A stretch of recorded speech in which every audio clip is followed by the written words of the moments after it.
And now comes the interesting part, because the Compliance Division, that's the division of the IRS that is supposed to keep you as a slave afraid of the IRS. Whoa! Be a slave, file income tax. Otherwise you go to prison. We take everything you got. Whoa! Be afraid. Audits, collections, whatever, all that stuff is them. They called Sam for help. And look at this. This is very eye-opening. I left the best for last for you guys. Here we go. In the IRS, like the compliance team told me early on, they really need help with their software systems. They said they really need help. Got that? The compliance. Going after people, whether you don't file a tax return, don't pay, okay, whatever. They really need help. Wow. Of all the parts of the IRS, that's got to be the worst, because you are free. You could have stopped filing and paying income tax a long time ago. You just didn't know the IRS is so weak.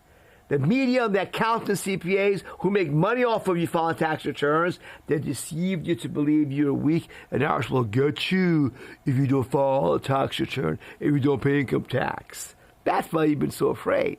But it's not necessary for you to be afraid, because you have nothing to be afraid of. Look at what the Compliance Division asks him to do, what they tell him. Okay? At least 60 different systems that do not communicate with each other at all. I assume this was an exaggeration.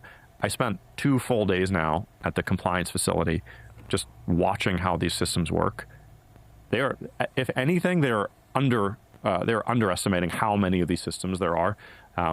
In software, when you're building these types of systems, one of the just core principles is you want to have a single source of truth for any piece of data. This is foundational. Sometimes you might have 2 sources of truth if you're doing like a really messy migration, or you have some caching layer and you're kind of balancing those 2. But really, 1 is the goal. As of the last count, which I think is last week, the IRS has about 108 competing sources of truth. I'm not talking about data sources. This is like the most complex Rube Goldberg I've ever seen in my life. Yeah. The people who try to enforce a tax on you, force you, twist you, scare you, hurt you, they have over 100 different computer systems with information on them, and they don't talk to each other. They do not harmonize their information, each of them, with each other. So this computer system says something else about you. This other one has different information. This other one, different information. This one, nothing. That one, nothing. That one, wrong information. It's just crazy. It's total chaos.